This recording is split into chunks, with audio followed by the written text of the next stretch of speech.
আজকে আমি বানাবো গাজরের হালুয়া। আমি যেরকমভাবে বানাবো গাজরের হালুয়া, এটা বানাতে আপনাদের হার্ডলি 15 থেকে 20 মিনিট লাগবে। প্রথমেই এবার আমি 1 কিলো গাজর বাজার থেকে নিয়ে এসেছি। লাল গাজরটা আনবেন, হলুদ কমলা গাজরটা আনবেন না। এই গাজরটাকে আপনি এরমভাবে কুড়ুনি দিয়ে ঘষে নেবেন, বা আপনাদের কাছে যদি অন্য কোনো মেশিন থাকে ওগুলো দিয়ে ঘষে নেবেন।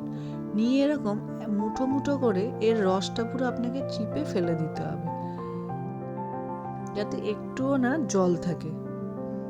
আমি এরম একে একে একটা থালার থেকে আরেক থালায় গোল্লা করে পাকিয়ে নেব গাজরগুলো, ওর রসগুলো চিপে। দেখুন আমি টোটাল 1 থালা রস বার করেছি। এই রসটা কিন্তু ফেলে দেবেন না, এটাতে একটু বিট নুন আর একটু লেবুর রস দিয়ে খাবেন, এটা খুব ভালো একটা হেলথ ড্রিঙ্ক। চলুন, আমার সব করা হয়ে গেছে। এবার কড়াইটা বসাই গ্যাসে। আমি কড়াই বসিয়ে নিয়েছি। এবার এটা গরম হলেই আমি এর মধ্যে দিয়ে দেবো 300 গ্রাম ঘি। আমি 1 কিলো গাজর নিয়েছি, লাল গাজর, আর এখানে 300 গ্রাম ঘি নিলাম।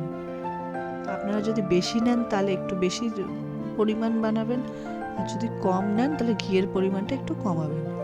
এবার এর মধ্যে ঘিয়ের মধ্যে আমি এবার ড্রাই ফ্রুটসটা দিয়ে দিলাম, কাজু আর কিশমিশ 10 গ্রাম 10 গ্রাম করে। এবার এটা একটু ভেজা হয়ে গেলে এটাকে তুলে নেব।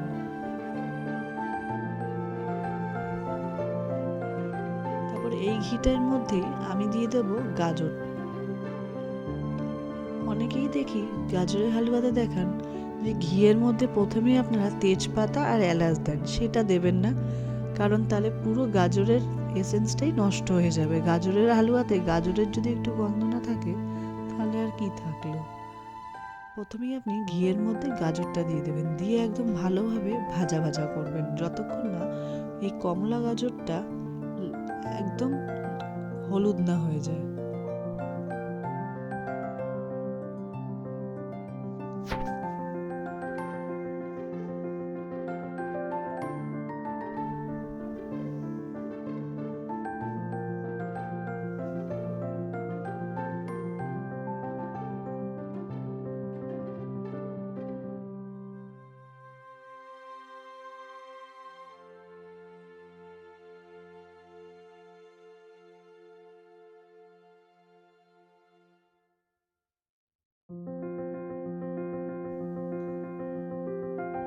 দেখুন কেমন রংটা চেঞ্জ হয়ে গেছে, একদম ভাজতে ভাজতে হলুদ হয়ে গেছে। এবার এটা ভাজার সাথে সাথে আমি গ্যাসে 1.5 লিটার আমুল দুধ ফোটাতে বসিয়ে দিয়েছি। যতক্ষণ এটা ভাজা ভাজা হয়ে যাবে দুধটা ততক্ষণ ফুটে যাবে। আমি আমুল দুধ ব্যবহার করেছি, আপনারা চাইলে অন্য কোনো যে কোনো দুধ ব্যবহার করতে পারেন।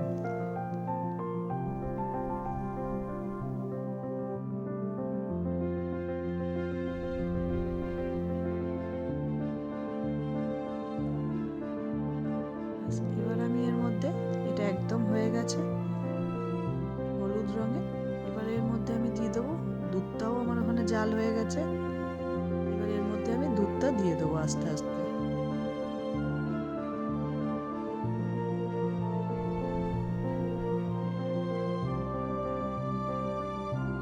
এখানে 80% দুধ দেবো, দিয়ে কিছুটা নাড়িয়ে চাড়িয়ে তারপর আবার বাদবাকি 20% দুধটা দেবো।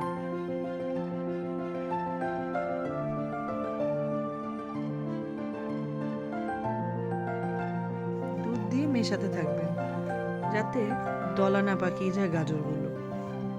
এবার এর মধ্যে দিয়ে দেবো আমি 300 গ্রাম চিনি, কারণ আমি এখানে মিল্ক মেড ব্যবহার করব, তাই জন্য 300 গ্রাম চিনি আমি এখানে ব্যবহার করলাম।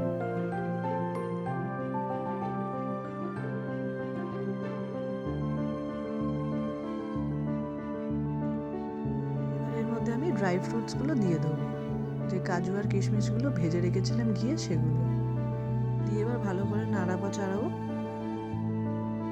আচ্ছা, আমি তখন বললাম যে তখন আমরা ঘিয়ের ওপর তেজপাতা আর গরম মশলাটা দেব না, আমরা এখন দেব এই তেজপাতা আর এলাচের গুঁড়োটা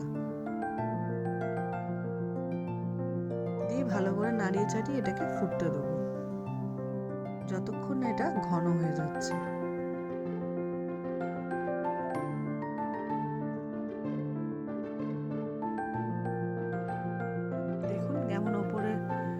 সর পড়তে চালু করেছে।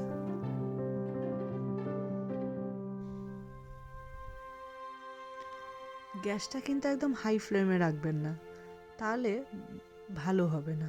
একটু মিডিয়াম ফ্লেমে আপনারা এই গাজরের হালুয়াটা করবেন। যখন এটা ফুটতে দেবেন তখন, নাহলে এটা ফুটে উঠে পড়ে যেতে পারে। আপনি এটা বসিয়ে গাজরের হালুয়াটা যখন ফুটবে তখন আপনি অন্য কাজও করে নিতে পারেন।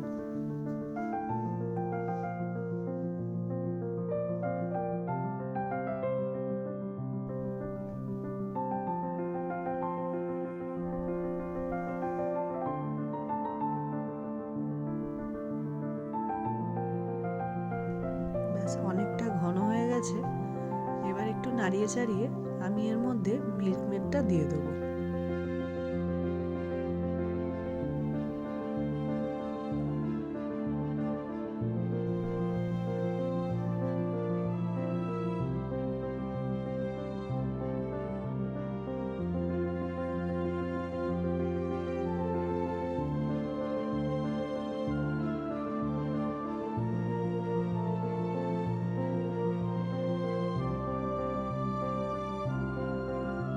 মিল্ক মেডটা যখন দেবেন তখন একেবারে সবটা ঢেলে দেবেন না, একটু একটু করে ঢেলে দেবেন। প্রথমে কিছুটা দিয়ে নাড়িয়ে চাড়িয়ে বাদ বাকিটা, আবার কিছুটা নাড়িয়ে চাড়িয়ে বাদ বাকিটা দিয়ে দেবেন।